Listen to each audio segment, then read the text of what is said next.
Sejam bem-vindas, então, à nossa última aula ao vivo, né? A penúltima aula da disciplina, mas é a última aula ao vivo, da nossa disciplina de Introdução à Economia. Assim que finalizar aqui essa aula 10, eu já posto a aula 11, que eu gravei agora há pouco, gravei de madrugada aqui, até tá com um pouco de sono, e aí eu já disponibilizo para vocês, e já libero também a atividade 2, que é o questionário para poder fazer, tá? Finalizando aqui também a aula, eu mostro ali no CDA, né, onde está postada a atividade certinho, e aí já pode começar a fazer, tá? Eu só peço para assistir a aula 11, que é gravada, tá? Antes de fazer a tentativa, porque tem algumas questões que são da aula 11, né, teoria da regulação e tal, que precisa assistir primeiro para depois fazer, para não fazer errado ali a atividade, tá? Deixa eu avançar aqui, então. Aí eu já até gravei, só estou esperando o Google processar a aula. Acabando a nossa aula, 10, 15 minutinhos, já está postada a aula 11, tá? 3 tentativas, começa hoje, vai até segunda-feira. Se for necessário, eu estendo até terça, tá? Mas por enquanto vamos deixar na segunda mesmo. Bom, então a gente veio falando, né, nas últimas aulas, do mercado, lei da oferta e procura, intervenção do Estado, o aspecto histórico de cada teoria econômica ao longo do tempo, né? Onde a gente falou sobre as funções do setor público, por que o setor público precisa atuar, né?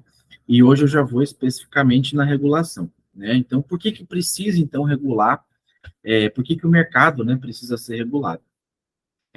Essa regulação, ela é necessária em função de que os mercados nem sempre funcionam a contento. Por quê? Porque mercado é onde você tem uma arena, um conjunto de pessoas que têm interesses em algumas situações equivalentes, em outras situações divergentes. Quando é equivalente, ok, eu ganho, você ganha, ok, a gente mantém uma relação bilateral. Mas há situações em que, às vezes, eu acabo perdendo para você ganhar, ou você perde para eu ganhar, tá? E mesmo em situações onde a gente tem o livre mercado, tem ocasiões em que o mercado não é capaz de fazer de maneira eficiente o processo de alocação e distribuição dos recursos, tá? Então, por que então regular? Essa regulação significa corrigir falhas ou podar excedentes, tá? Desregulamentação deixa o mercado muito solto. Por exemplo, para vocês entrarem no curso, vocês passaram por um edital de seleção, seja vestibular, seja de vaga remanescente, né? Se a gente não tivesse, o edital é uma regulação, é uma lei, tá? É uma norma. Se o edital não tivesse essa regulação, ia virar bagunça, né? Como é que eu vou saber quem são as 40, 50 pessoas que teriam o direito de ocupar uma vaga ali no ensino superior, né? E essa regulamentação, ela é diferente de país para país. Eu acho que eu comentei numa aula do noturno, não comentei na aula de vocês, que em Cáceres tinha uma empresa que vendia Guaraná ralado. Guaraná, né? Eu pegava o bastão ali, ralava, salvo engano, acho que era o Guaraná do Bom, ou o Guaraná o Bom, alguma coisa assim.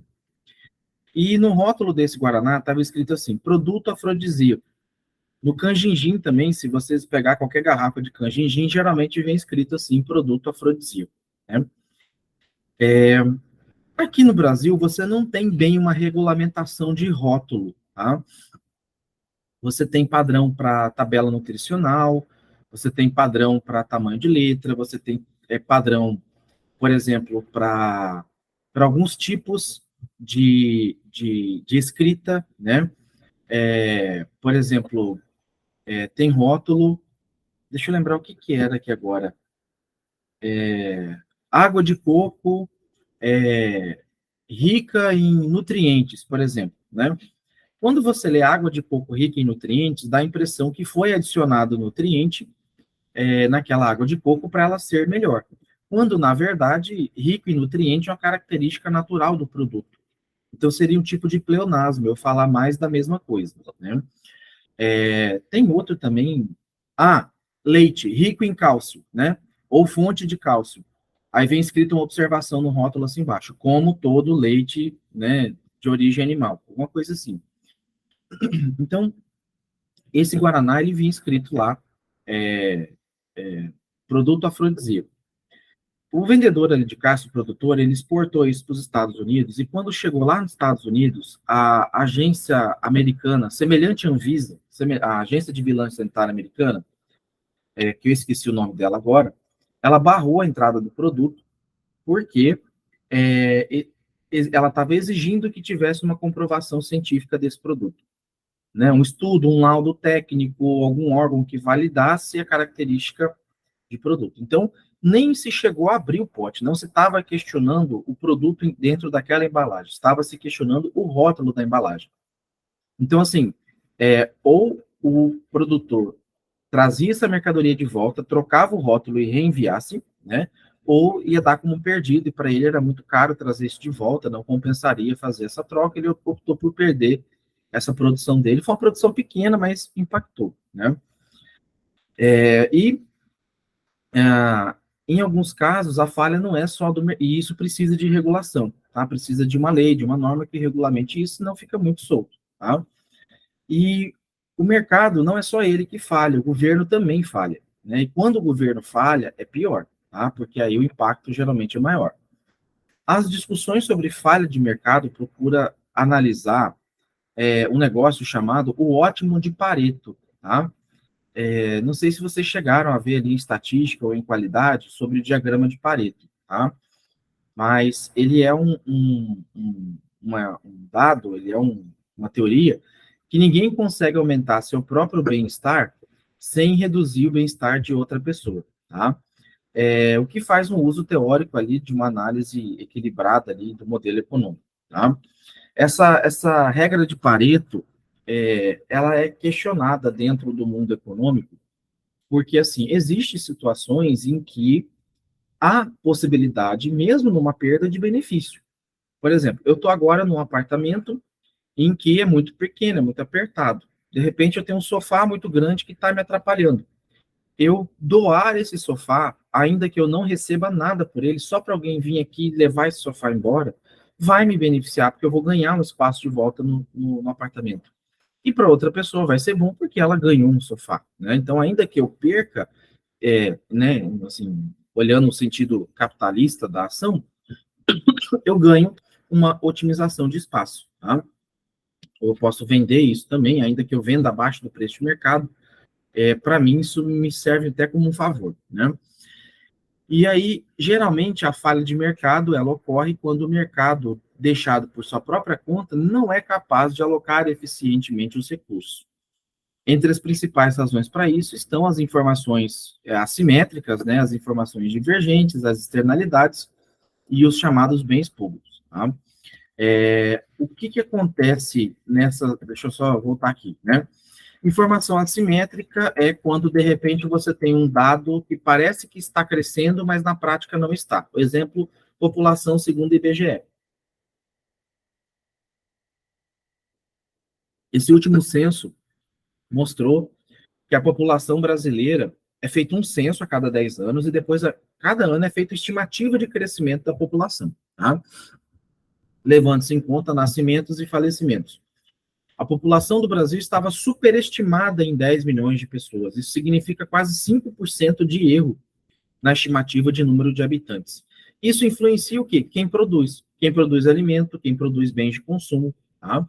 Então, esse dado que saiu essa semana, ele impacta no setor produtivo, né?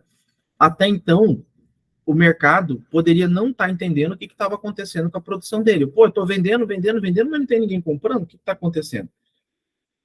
Não está comprando porque tem uma população de 10 milhões de pessoas a menos que não, né, que estava como um fantasma ali e, obviamente, não vai comprar, né? Externalidade é quando eu tenho uma pandemia, tenho um excesso de chuva numa região, quando eu tenho uma situação atípica, né, que não é comum. E bens públicos significa infraestrutura pública, né? O fato de não ter um hospital que atenda a Unimed em Cáceres me fez buscar um hospital que atenda a Unimed em Cuiabá. A parte pública em Cáceres não tem UTI neonatal e pode ser que precise, então eu já vim para Cuiabá já para, né, preparar. Então, a falta de um bem público causa desequilíbrio na demanda de mercado.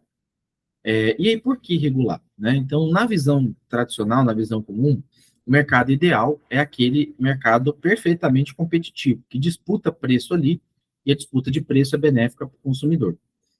O mercado perfeitamente competitivo baseia-se em duas suposições. Tá?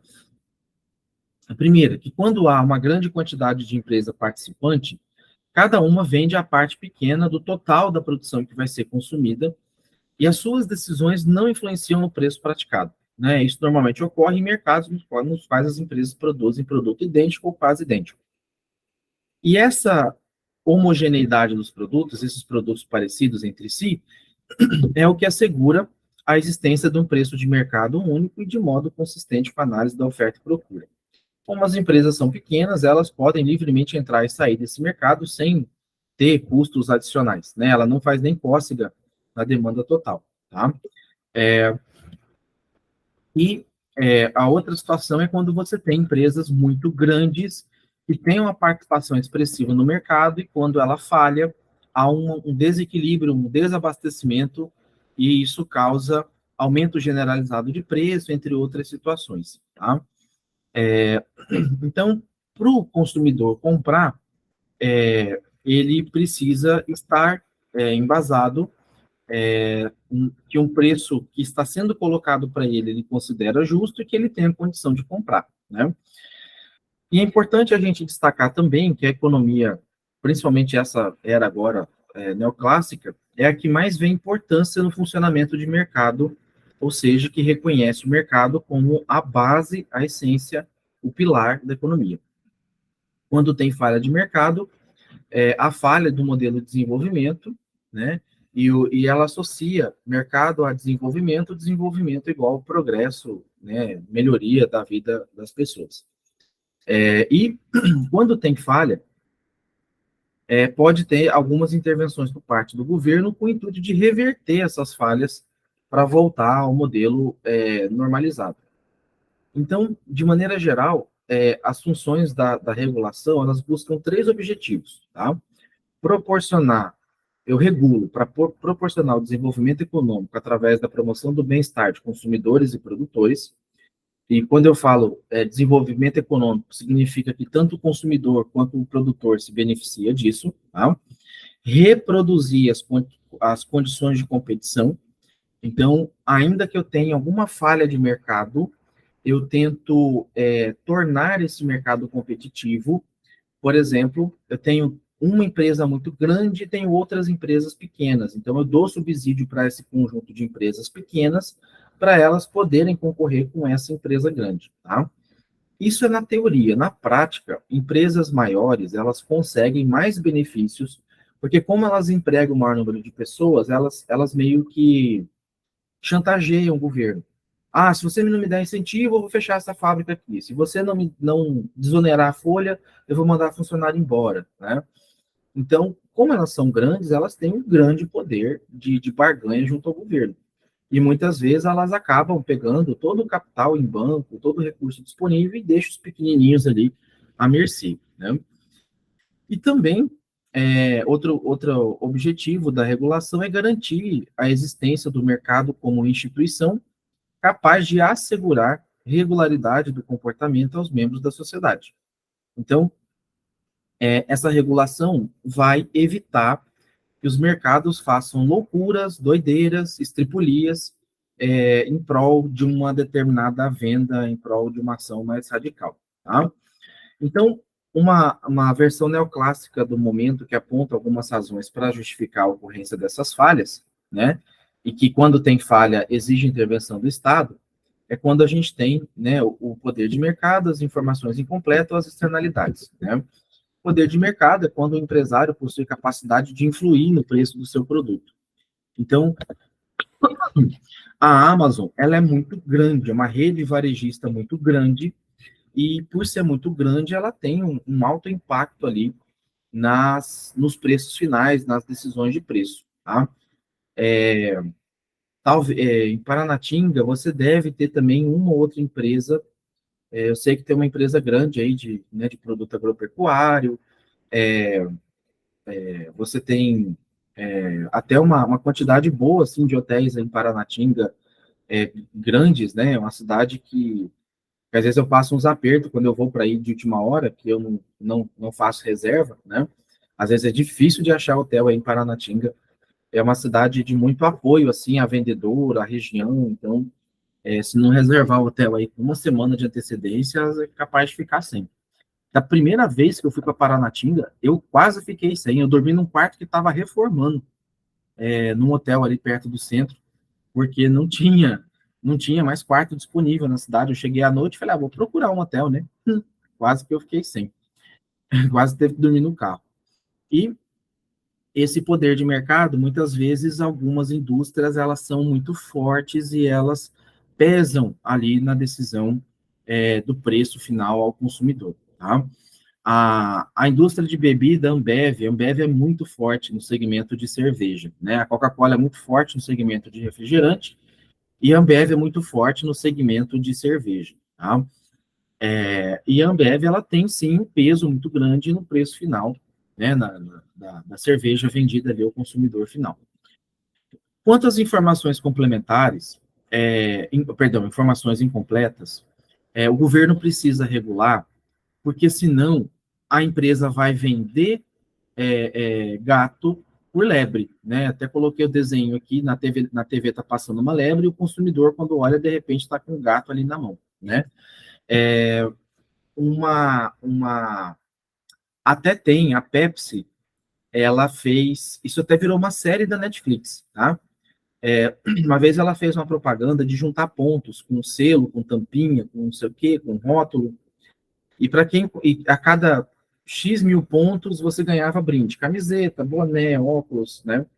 E teve uma época, uma promoção que passou na TV, que se juntasse 7 milhões, se eu não me engano, deixa eu pegar aqui, Pepsi, avião militar.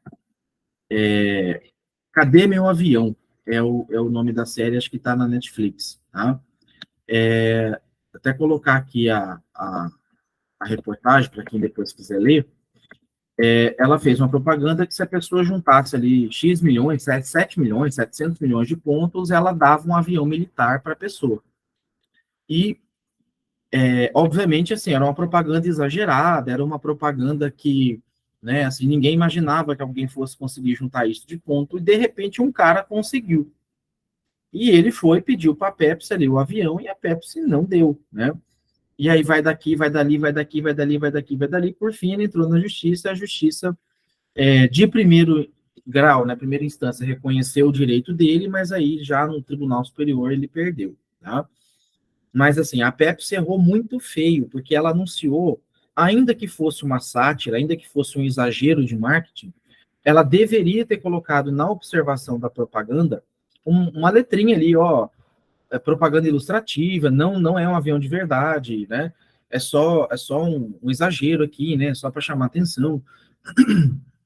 Então, o governo regula isso, tanto que hoje é obrigatório, dependendo do tipo de propaganda, deixar bem claro, né? Que tal item não acompanha o produto, tal item não faz parte, né? Eu não lembro agora, acho que foi uma propaganda da Claro recente, que falava alguma coisa de gamer, né? E leve junto o Thiago Leifert para casa, né? Era uma propaganda assim, compre não sei o que, adquire o plano e leve o Thiago Leifert para casa.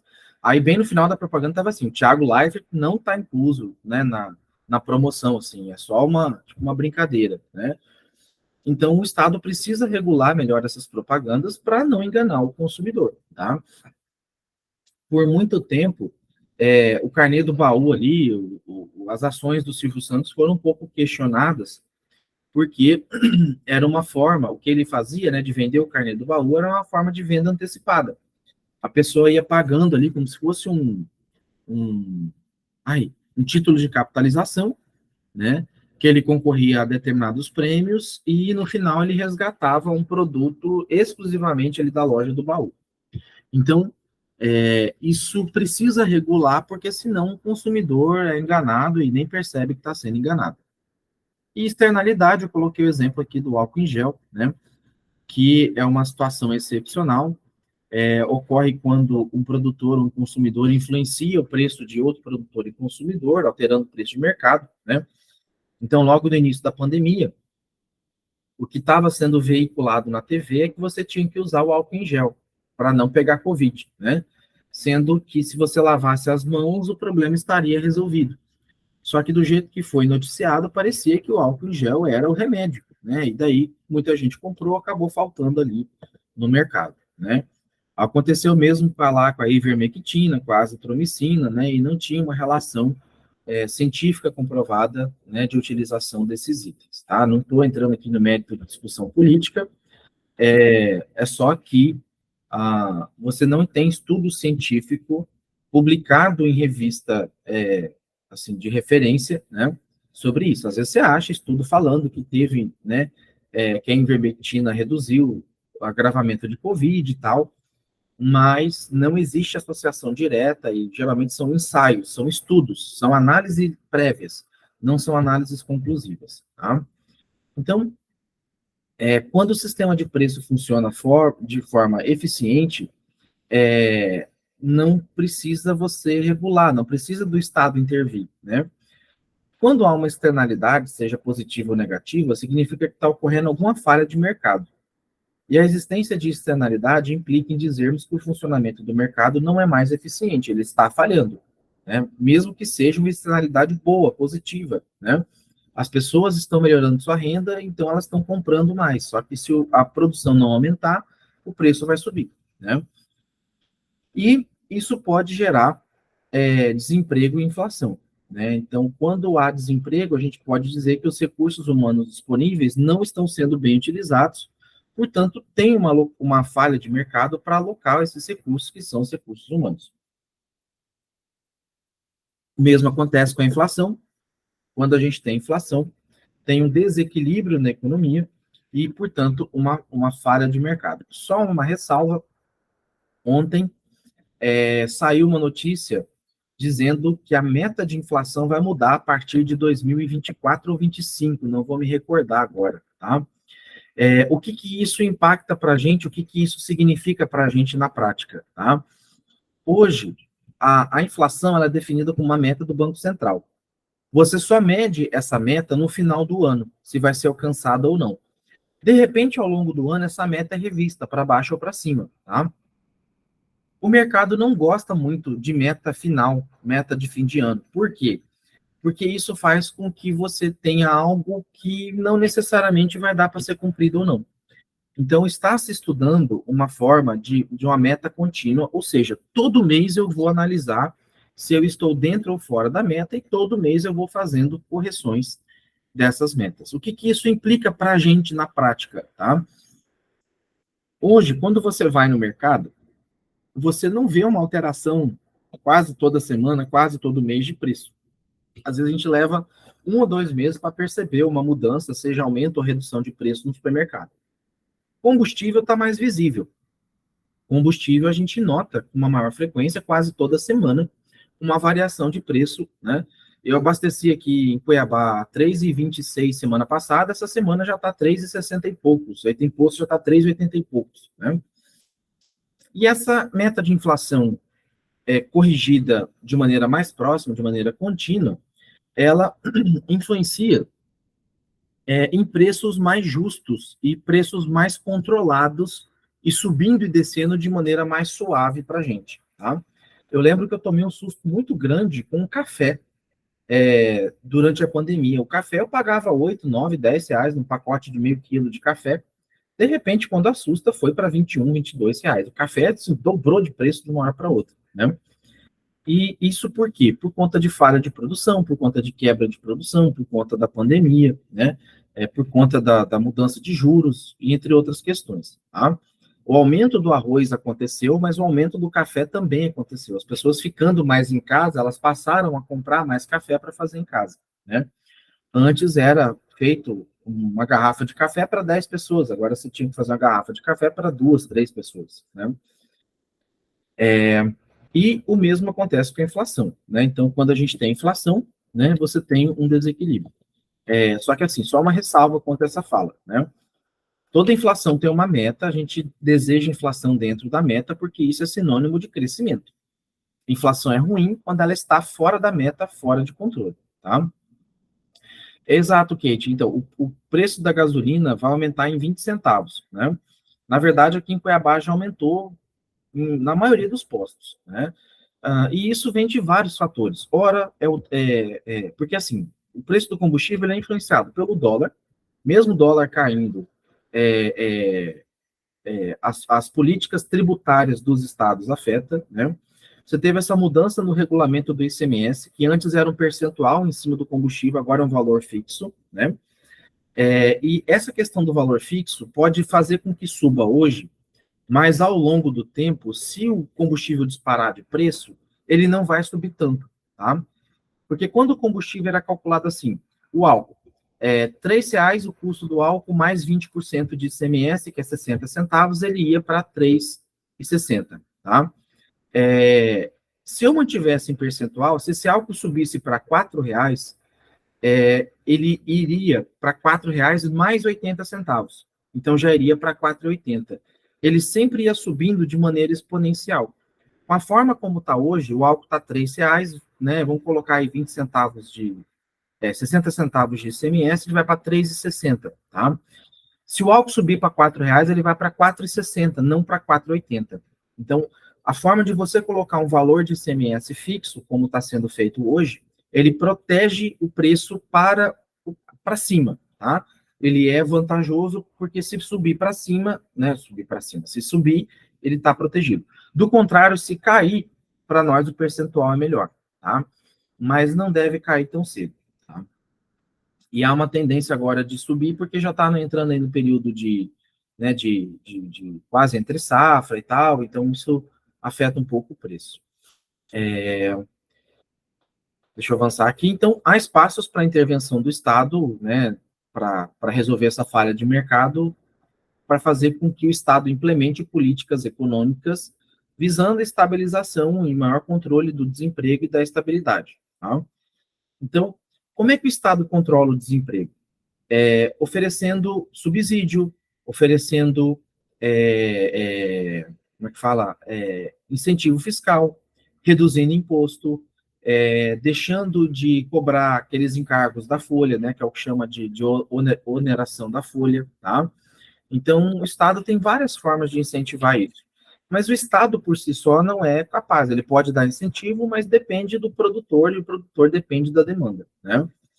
Então, uma das questões centrais em economia, muitas vezes, desconsidera, que na verdade é desconsiderada pelos críticos, se refere à existência de conflito entre o objetivo do governo e o uso da política econômica. Tá?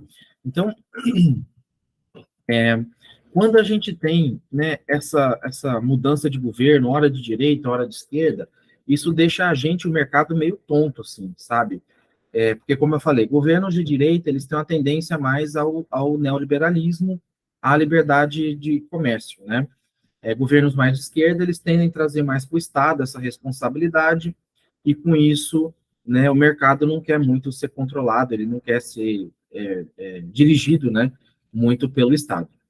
Então, para alcançar os objetivos de política econômica, tal como o crescimento da produção, aumento do emprego, controle da inflação, equilíbrio das contas externas, distribuição de renda, entre outros, o governo dispõe de alguns instrumentos. Na verdade, são uns 8 ou 9, mas eu vou citar aqui os 4 principais, que são os 4 mais relevantes para a gente, tá? Que é a política fiscal, a política monetária, a política cambial e política de renda, tá? E de que forma que ele faz isso? Vamos explicar um por um. Política fiscal, ela se refere ao comportamento e à gestão da receita e despesa no setor público. Por isso, que toda vez que vocês assistirem jornal e você vê falar de contas públicas, a gente está falando de política fiscal, tá? O empresariado, o investidor, ele quer uma conta pública sustentável, ele quer que o governo gaste o menos possível para funcionar, tá? Não estou falando Ah, então o mercado quer que o governo não injete dinheiro nos programas sociais. Pelo contrário, o mercado quer que o governo injete dinheiro nos programas sociais, porque essa pessoa vai receber o dinheiro e vai gastar no comércio, ela não vai guardar. Tá? Quem guarda não é do pessoal que recebe as bolsas, os auxílios ali. Quem guarda é quem tem emprego formal, porque a bolsa e o auxílio é para se manter, né? A pessoa vai fazer um milagre se conseguir guardar alguma coisa disso, né? E tem gente que consegue, mas é exceção, é bem exceção mesmo, tá? Então, é interessante que o governo não gaste de maneira luxuosa, né? Que ele faça gastos certos e pontuais, porque essas despesas do governo, que derivam da prestação de serviço ou produção de bens pelo setor público, né? Como obra, pagamento de aposentadoria e tal, isso faz com que esse governo, quando ele não está com as contas em dia, ele precisa recorrer a empréstimo. Ele pode contratar um empréstimo fora, ou ele pode fazer emissão de títulos da dívida pública por meio do Tesouro Direto. Deixa eu explicar de maneira bem simples assim. Eu, Gustavo, sou a União, tá? Eu, Gustavo, tenho um orçamento de 3 trilhões e tenho uma receita de 3 trilhões e uma despesa de 3 trilhões e meio. Então não vai fechar. Eu tenho 3,5 de dívida e tenho 3 de receita. Eu preciso emitir meio trilhão em título. O que é o título? É uma promessa de pagamento. Ó, Luciana, eu, Gustavo, vou te pagar aqui.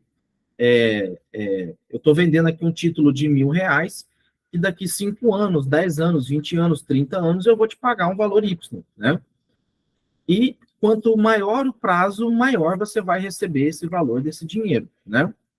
E aí, quanto maior o risco desse governo dar o calote, ou seja, não pagar esse título, maior é a taxa de juros. Tá? E essa taxa de juros, quanto mais endividado, quanto mais gasto tem, maior ela vai ser.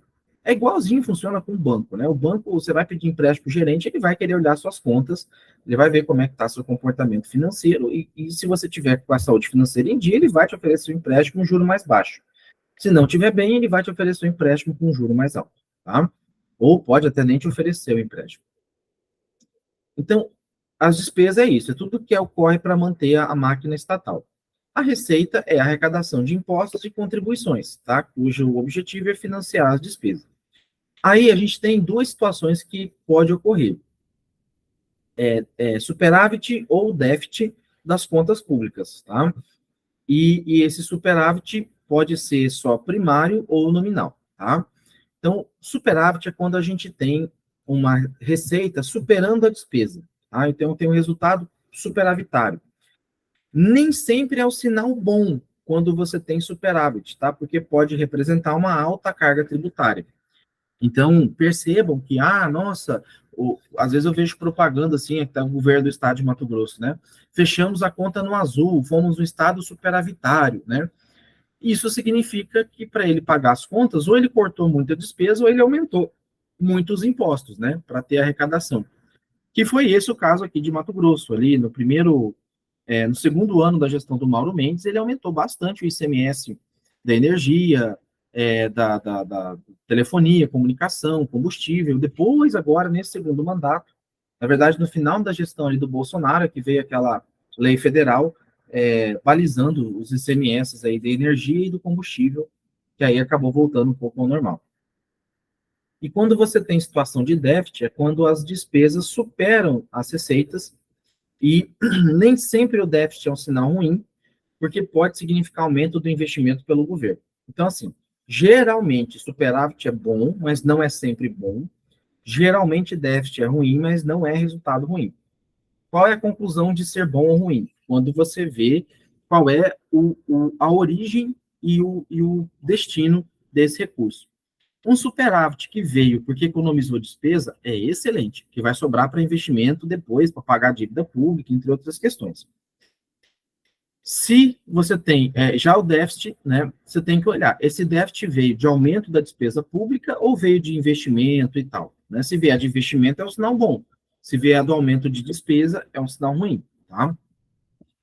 E você tem o superávit ou déficit primário, que considera só o gasto do governo natural, sem considerar o juro.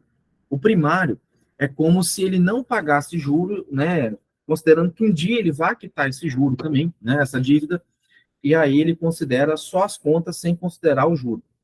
E o nominal é considerando o total, todas as receitas, todas as despesas, incluindo os juros ali, os empréstimos e tal. Tá? Então, o governo gasta muito a superávit primário, mas a déficit nominal. O que significa isso? Né? Significa que o governo conseguiu pagar suas contas com o seu resultado, porém, ele não teve, né, quando considera os juros ali que ele paga, que geralmente é um acúmulo de contas deficitárias de anos anteriores, ele acabou ainda não sendo o suficiente para honrar todos os seus compromissos. Tá? Quando você calcula os impostos de uma empresa, você tem lá receita menos custo, menos despesa, é igual lucro antes do imposto de renda, né? Aplica-se o imposto de renda e depois você tem um lucro líquido. Tá? Esse superávit primário é como se fosse o lucro antes do imposto de renda. Né? Então, por quê? Porque o resultado de imposto ele não é obrigatório ali da empresa, né? Ele é algo que ele sangra da empresa para bancar as contas de governo. Então, a mesma coisa aqui na empresa, né? O superávit primário, ele não leva em consideração o pagamento do juro, porque esse pagamento de juro não foi da operação dele. Isso já vem de herança de gestores anteriores, tá? Então, o resultado do superávit primário vai mostrar o resultado daquela gestão em si, tá? Das ações, da tomada de decisão daquele gestor. E o resultado nominal vai mostrar a saúde financeira do ente como um todo, do órgão como um todo, né?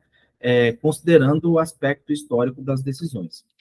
Então, o que isso, né, esse exemplo significa? Somando todas as receitas e descontando os gastos com saúde e educação, foi alcançado um resultado positivo.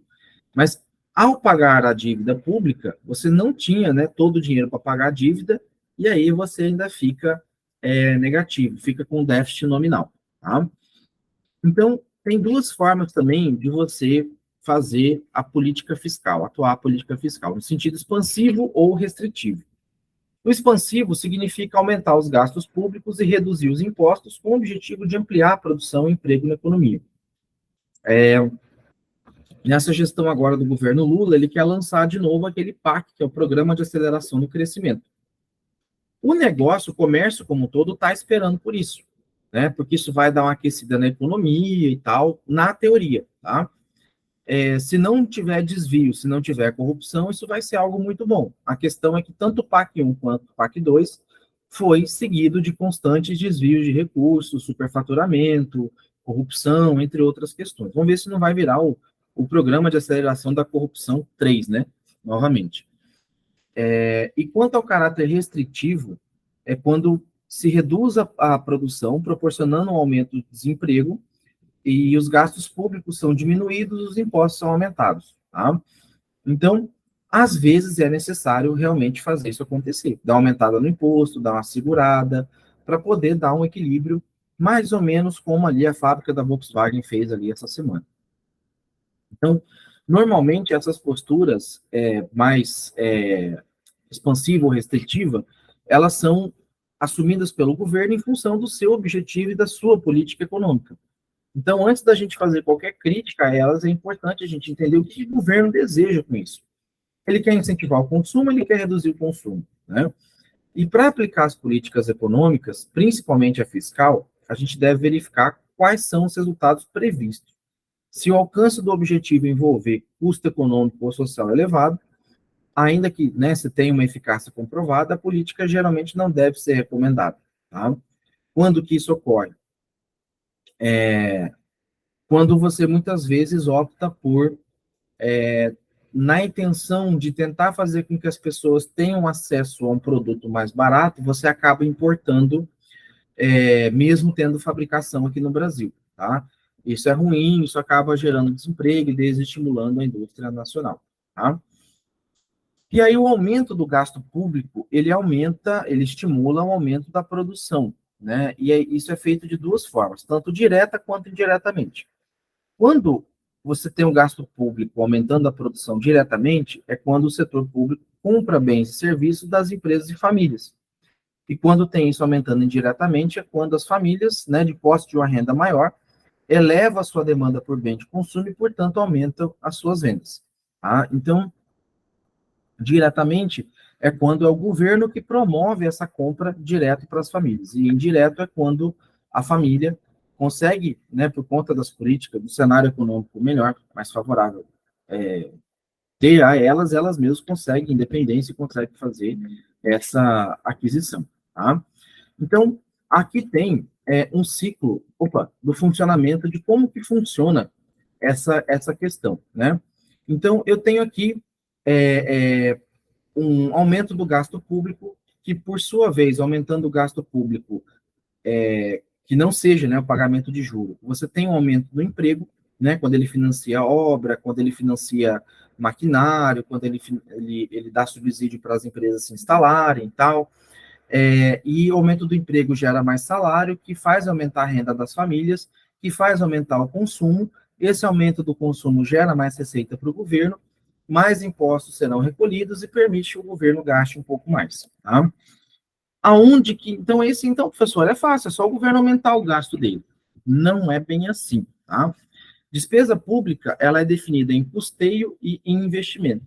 O que o mercado quer é que se faça despesa em investimento. Tá? Ele não quer despesa tanto em custeio, ele quer despesa em investimento. Tá? Do custeio, o que ele quer que aumente, geralmente é o salário, mas nem tanto assim, porque isso pode também gerar impacto diretamente ali na inflação. Tá? Quanto ao financiamento, tá? Quem que financia o Estado? Né? Ao longo do século XX, na maioria dos países, o setor público aumentou sua participação na atividade econômica, o que fez incorrer em custos, na verdade, déficits, né, particularmente com o pagamento de juros. Tá? O Brasil, principalmente por conta daquele período militar, de nacionalização da produção e tal, acabou tendo que socorrer a empréstimos internacionais, e isso veio aumentando muito a dívida pública. Tá? Na verdade, desde Juscelino Kubitschek, com a construção de Brasília, o Estado ele sempre foi muito deficitário, assim, sempre foi dependente de empréstimos, e a gente tem uma dívida pública altíssima. Tá? E essa dívida pública ela tem que ser paga por meio de financiamento. Esse financiamento ocorre de três formas: por meio dos impostos, que é uma medida muito comum, só que é impopular e muitas vezes injusta, porque ao aumentar o imposto, eu vou fazer com que a pessoa mais rica e mais pobre pague a mais por isso, né? Como a gente tem a maioria de pessoas pobres no Brasil, então quem sofre mais é o pobre, muito mais do que o rico, né? Eu posso fazer isso por meio da emissão de moeda, né? Eu vou lá, imprimo meu dinheiro e pago a conta, mas isso não é legal. A Argentina fez isso e aí tá o caos que está hoje, né? Por que isso? É aquela história da figurinha repetida, né? Então, figurinha repetida o mercado não gosta muito, tá? Eu somente emitia moeda sem ter um ativo que dê garantia para ela, né? Sem, por exemplo, ter uma barra de ouro que vale R$ 1 milhão, que garanta a emissão de R$ 1 milhão em moeda, eu corro um risco seriamente dessa moeda não valer nada, né? De não valer absolutamente nada. Então, emissão de moeda é algo que sempre deve ser evitado, porque isso gera inflação e gera descrédito na moeda. E outra forma é a emissão de títulos públicos, que também não tem uma garantia de pagamento, né? A garantia só eu, né? E essa emissão de títulos públicos pode reduzir a possibilidade de financiamento e contribuir para o aumento da taxa de juros. Como assim, professor? Se eu sou um governo que fica emitindo muito título de dívida pública, o que eu estou querendo dizer? Devo, não nego, pago lá na frente, né? Emitir de novo, emitir de novo, emitir de novo. O que está acontecendo? Isso começa a gerar desconfiança do mercado. Poxa, esse governo tá que emite título de dívida pública, tá que emite título com o risco de não pagar. Uma ou 2 semanas atrás, a Standard Poor's, que é uma agência que mede risco de calote, uma agência americana, se eu não me engano, elevou a nota de crédito do Brasil. Quer ver? Deixa eu só pegar aqui. Nota crédito Brasil Standard Poor's. Quer ver? Aqui, ó. Ela elevou, é uma notícia da EBC, ela elevou a classificação da nota da dívida do Brasil. Deixa eu colocar aqui no chat essa notícia. O que significa isso na prática? Tá? Significa que o Brasil, o governo brasileiro, pode ser que não seja tão caloteiro assim, pode ser que ele honre esses títulos que ele emita. Isso passa para o investidor uma certa confiança. Opa, eu posso comprar esse título aqui do Brasil porque eu não vou correr o risco de tomar um calote. Como a Argentina fez, como Venezuela fez, como o Equador fez, a Nicarágua fez, tá? Emitiu o título, as pessoas compraram e de repente o governo falou, não vou pagar. Pronto, simples assim, tá? Então, podemos dizer que a política fiscal, ela influencia a taxa de juros em duas situações, né? Quando ela decide vender título no mercado, né, o que faz reduzir a quantidade de dinheiro no mercado, que poderia ser destinado a investimento privado. Ao invés de eu abrir uma empresa, eu compro esse título, né? Então, em vez do dinheiro estar circulando no comércio, ele está preso, né, num banco, num título público, e quando ocorre a procura de empréstimo por parte das empresas e famílias para fazer investimento, a taxa de juro tende a ser mais cara, porque compensa eu manter o título na dívida pública, né? Porque a oferta do dinheiro para investimento foi reduzida, já que foi destinada à compra do título da dívida. E também pode acontecer quando se decide atrair capital especulativo. O que significa isso? Que pode ser através do aumento da taxa de juro para financiar o gasto público e pagar, sim, o juro da dívida para amortizar a dívida. Então, esse capital especulativo é aquele capital vinculado ali da Bolsa de Ações, né? Eu aumento a taxa de juro e aí eu trago investimento de fora para investir aqui no Brasil, tá? Quanto à tributação, que é outra forma de receita do governo, geralmente ele utiliza isso por meio dos impostos, né? O imposto é uma imposição do Estado aos indivíduos, não tem como fugir, justamente tem esse nome, imposto, né? Que é colocado tanto para uma pessoa, para unidades familiares e empresas, para que pague uma certa quantidade de dinheiro em relação a determinados atos econômicos de consumo ou bens, tá? Então, quanto à tributação, ela pode ser direta ou indireta. Quando ela é direta, a gente tem um exemplo aqui do imposto de renda pessoa física, tá? Ou seja, quanto mais você ganha, mais imposto você paga. Ou indireto, no caso do ICMS. Você vai pagar um valor proporcional àquela quantidade de produto, né? Então, você consumiu 1 litro ou 10 litros, você vai pagar proporcionalmente a mesma quantidade de imposto, independente da quantidade do seu consumo, tá? Quanto à incidência, esses impostos eles podem ser progressivo, regressivo ou proporcional. Progressivo no caso do imposto de renda, né? Quanto mais você ganha, maior é a faixa de incidência desse imposto, mais imposto você vai pagar. Só que tem um teto ali de 27,5% que limita, né, a incidência dele. Ele pode ser regressivo, como, por exemplo, as previdências privadas, né? Quanto mais tempo você deixar o dinheiro, menos imposto você paga, tá? E proporcional, que ele é aplicado a grandes fortunas, mas aqui no Brasil nós não temos esse tipo de imposto, tá? A gente, né, já tentou se estudar várias vezes, mas como, né, boa parte dos políticos tem grande fortuna, eles não vão votar algo que vá prejudicar eles mesmos, né? Então, no Brasil, a estrutura tributária ela é fortemente regressiva em função da predominância dos impostos indiretos, ao contrário do que se observa em outros países, né? Uma maior incidência de imposto indireto penaliza a classe de renda mais baixa. A qualidade de vida da população está altamente associada à distribuição de renda, tá? E tributando as classes mais ricas via modificação de imposto, pode-se aliviar as classes mais pobres. Aquela ideia do governo atual de estipular cashback também é uma ideia boa, tá? Por quê? Qual que é a lógica por trás desse cashback? Vamos colocar aqui o exemplo do combustível, né? Que você está pagando R$ 3,60 no litro do combustível, sendo que 60 centavos é imposto, né? Eu, Gustavo, vou pagar R$ 3,60 e vai ficar esses R$ 3,60 para o Estado, né? R$ 3 para o dono do posto, 60 centavos para o Estado. Mas uma pessoa mais pobre, que está inscrita num cadastro do programa, né, social do governo, que comprar esse combustível e pedir o CPF na nota dela, né, o CPF dela na nota, ela vai receber de volta parte desse imposto que ela pagou. Então, no final das contas, ela vai receber, eu não sei qual que é a proporção, não foi aprovado ainda, mas vai receber dos 60 centavos em torno de 15, 20 centavos de volta, né? Então, ela vai pagar menos imposto do que eu que tenho condição de pagar mais imposto, tá? Então, isso é uma forma de aliviar o mais pobre, tá? E isso é bem legal se de fato entrar em execução. E essa mudança de incidência tributária pode ser feita pela modificação de imposto regressivo para progressivo, né? Então, quando se reduz a carga regressiva de IPTU, IPI, IPVA, etc., você aumenta a carga progressiva e a distribuição de renda e melhor condição de vida da população. Então, é, o que a gente chama de regressivo nesse caso aí, né, do IPTU e tal, é porque ela proporcionalmente tende a diminuir a renda da pessoa à medida que ela vai aumentando, né? Então, regride a renda. Quando ela passa a ser progressiva, né, quanto maior a renda, mais IPTU paga. Então, um exemplo, o IPTU, o valor dele é calculado no valor do imóvel.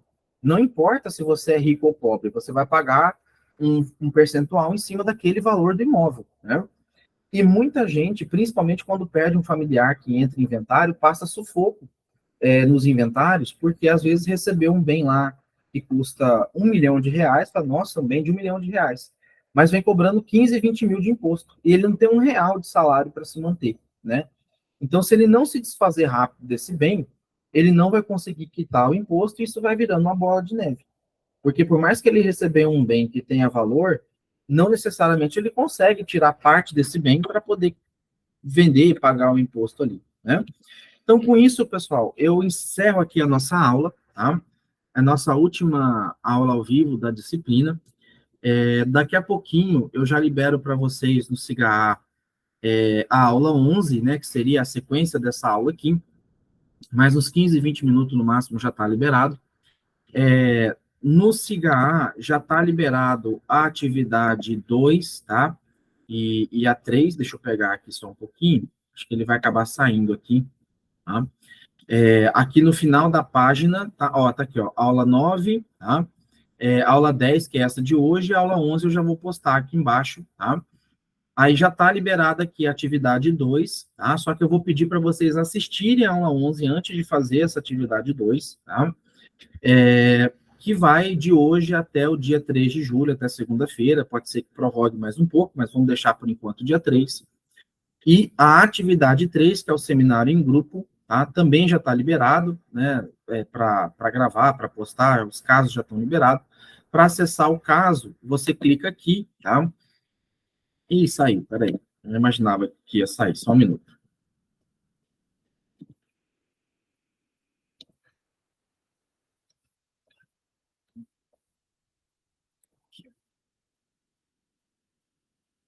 Para acessar o caso, você clica aqui na atividade 3, né?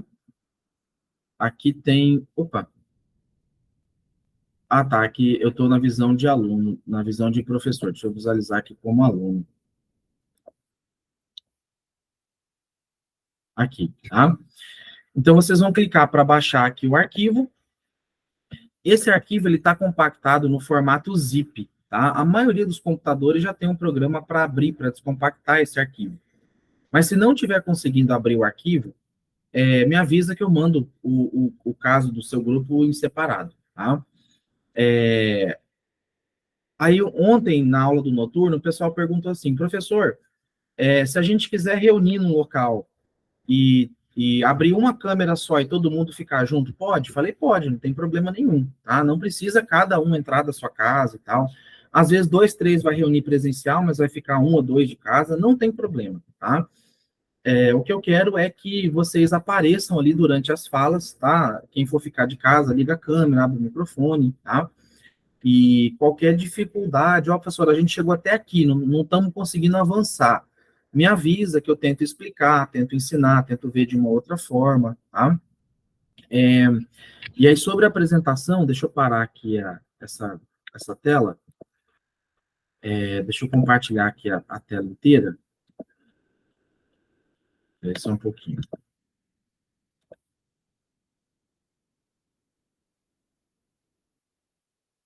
Aqui, ó. Eu abrindo o arquivo compactado, ó, tem um arquivo do Word escrito assim, modelo envio das respostas, né, grupo 1, grupo 2, grupo 3, grupo 4, grupo 5. Esse grupo 5 é o grupo de reserva, tá?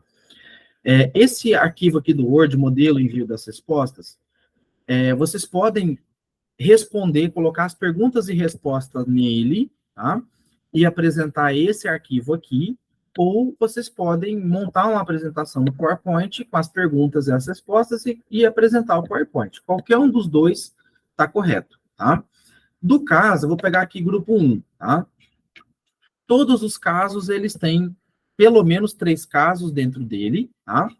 E tem o caso, um texto base e as perguntas. Geralmente são 3, tá? Então, caso 1, 3 perguntas. Caso 2, texto e mais 3 perguntas. E caso 3, texto e mais 3 perguntas, tá?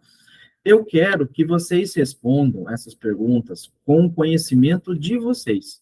O que vocês não conseguiram, às vezes, de conhecimento aqui na disciplina, pode estar procurando no Google, pode estar me perguntando, que eu vou explicar para vocês aí, para não ter problema, tá? Caso não entenda o que a pergunta está querendo dizer, professor, eu não entendi o que essa pergunta quer saber, né? Fiquem à vontade para me perguntar que eu vou respondendo. Talvez demore um pouquinho, mas eu sempre vou responder vocês, tá? Feito isso, o que vocês vão fazer, cadê aqui, né? Para gravação, tá? Aqui embaixo, ó, abriu a sala, abriu o link, clica nesses 3 botãozinhos aqui embaixo, ó. Para quem foi liberado a gravação, vai clicar aqui em gerenciar a gravação, tá? Eu vou parar aqui de gravar só para mostrar para vocês como que para, tá? Como que inicia e como que para. Então, deixa eu parar